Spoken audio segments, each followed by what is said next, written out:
पञ्चत्रिंशत् सर्गः। श्रीरामलक्ष्मणयोः अङ्गनिरूपणम्। तां तु रामकथां श्रुत्वा वैदेही वानरर्षभात् उवाच वचनं सान्त्वमिदं मधुरया गिरा। क्व ते रामेण संसर्गः कथं जानासि लक्ष्मणं। वानराणां नराणां च कथमासीत् समागमः। यानि रामस्य लिङ्गानि लक्ष्मणस्य च वानर तानि भूय समाचक्ष्व न मां शोकसमाविशेत्। कीदृशं तस्य संस्थानं रूपं रामस्य कीदृशं कथमूरु कथं बाहु लक्ष्मणस्य च शंसमे। एवमुक्तस्तु वैदेह्या हनुमान् पवनात्मजः ततो रामं यथा तत्त्वम् आख्यातुम् उपचक्रमे। जानन्ति बतदिष्ट्या मां वैदेही परिपृच्छसि भर्तुः कमलपत्राक्षि संस्थानं लक्ष्मणस्य च। यानि रामस्य चिह्नानि लक्ष्मणस्य च यानि वै रक्षितानि विशालाक्षि वदतः शृणुतानि मे। रामः कमलपत्राक्षः सर्वसत्त्वमनोहरः रूपदाक्षिण्यसम्पन्नः प्रसूतो जनकात्मजे।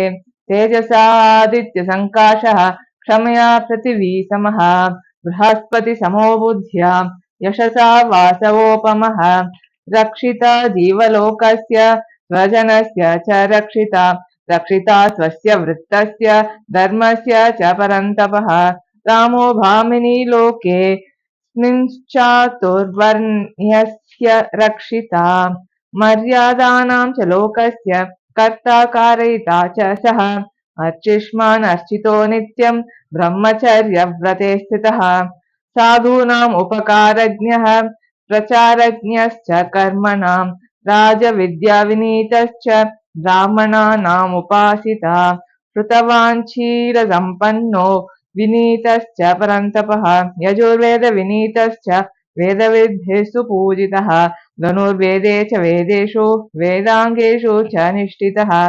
विपुलान् स्वमहाबाहुः कम्बुग्रीवः शुभाननः गूढजत्रुः सुताम्राक्षो रामो देवी जनैः श्रुतः।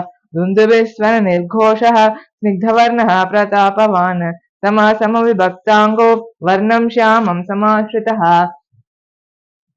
षट्त्रिंशत् सर्गः। अङ्गुलीयकप्रदानम्। भूय एव महातेजा हनुमान् मारुतात्मजः अब्रवीत् प्रश्रितं वाक्यं सीताप्रत्ययकारणात्। वानरोऽहं महाभागे दूतो रामस्य धीमतः।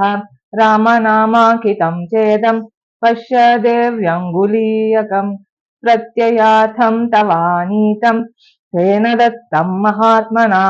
समाश्वासि हि भद्रं ते क्षीणदुःखफलाह्यसि इत्युक्त्वा प्रददौ तत्तु सीतायै वानरोत्तमः। गृहीत्वा प्रेक्षमाणा सा भर्तुः करविभूषणं भर्तारमिव सम्प्राप्तं जानकीमुदिताभवत्। ततः सा श्रीमती बाला भर्तृसन्देशहर्षिता परितुष्टा प्रियं कृत्वा प्रशशंस महाकपिं। विक्रान्तस्त्वं समर्थस्त्वं प्राज्ञस्त्वं वानरोत्तम येनेदं राक्षसपदं त्वयैकेन प्रदर्शितम्। शतयोजनविस्तीर्ण सागरो मकरालयः विक्रमश्लाघनीयेन क्रमता गोष्पदीकृतः। न हि त्वां प्राकृतं मन्ये वानरं वानरर्षभा यस्य ते नास्ति संत्रासो रावणान्नापि सम्भ्रमः। अर्हसे च कपिश्रेष्ठ मया समभिभाषितुम् यद्यसि प्रेषितस्तेन रामेण विदितात्मना। प्रेषयिष्यति दुर्दर्शो रामो न ह्यपरीक्षितं नः पराक्रममविज्ञाय मत्सकाशं विशेषतः। दृष्ट्या स कुशली रामो धर्मात्मा सत्यवत्सलः लक्ष्मणश्च महातेजाः सुमित्रानन्दवर्धनः। कुशली यदि काकुत्स्थः किं न सागरमेखलाम् महीं दहति कोपेन युगान्ताग्नेरीवोत्थितः।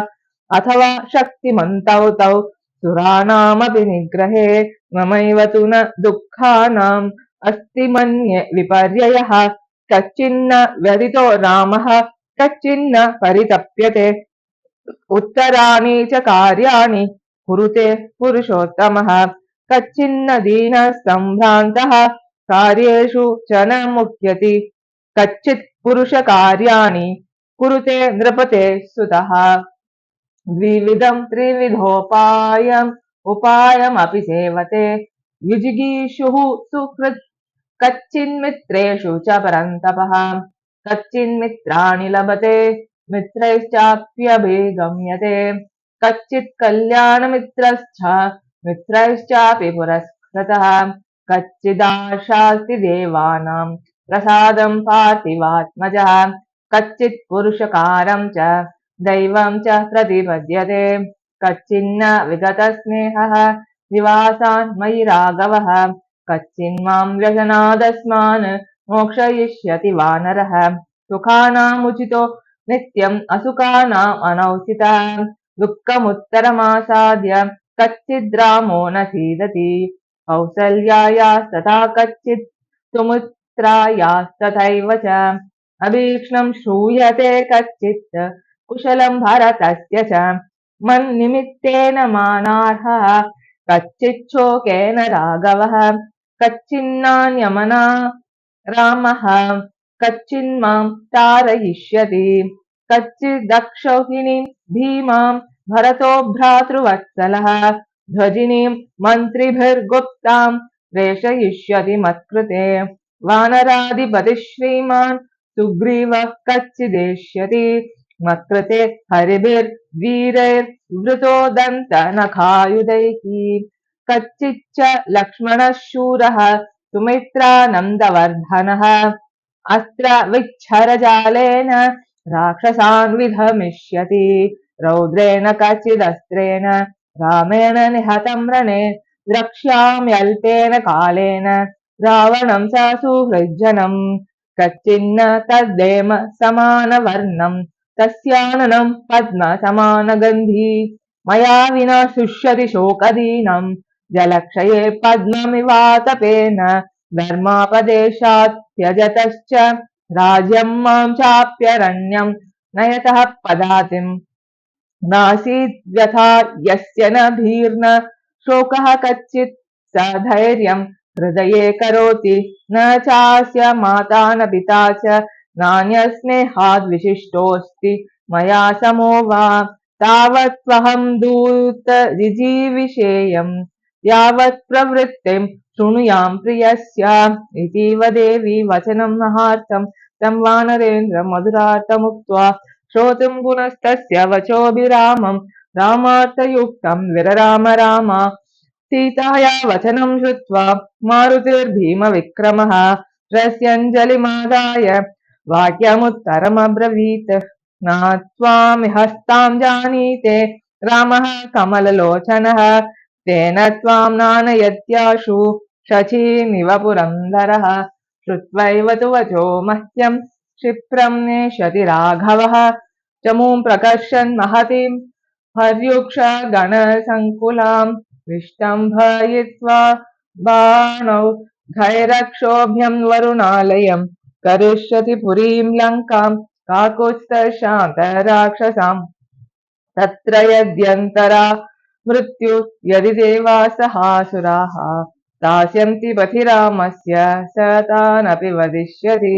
तवादर्शनजेनार्ये शोकेन स परिप्लुतः न शर्म लभते रामः सिंहादित इव द्विपः मलयेन च विन्ध्येन मेरुणा मन्दरेण च दुर्धरेण च ते देवी शपमूलफलेन च यथासु नयनं वल्गु बिम्बोष्टं चारुकुण्डलं मुखं द्रक्ष्यसि रामस्य पूर्णचन्द्रं निबोधितं क्षिप्रं द्रक्ष्यसि वैदेहि रामं प्रश्रवणे गिरौ शतक्रतुमिवासीनं नाकपृष्ठस्य मूर्धनि न मांसं राघवो भुङ्क्ते न चापि मधुसेवते वन्यं सुविहितं नित्यं भक्तं मश्नाति पञ्चमम् नैव दंशान्न मशकान्न कीटान्न सरीसृपान् राघवो अपनयेद्गात्रात् त्वद्गतेनान्तरात्मना नित्यं ध्यानपरो रामो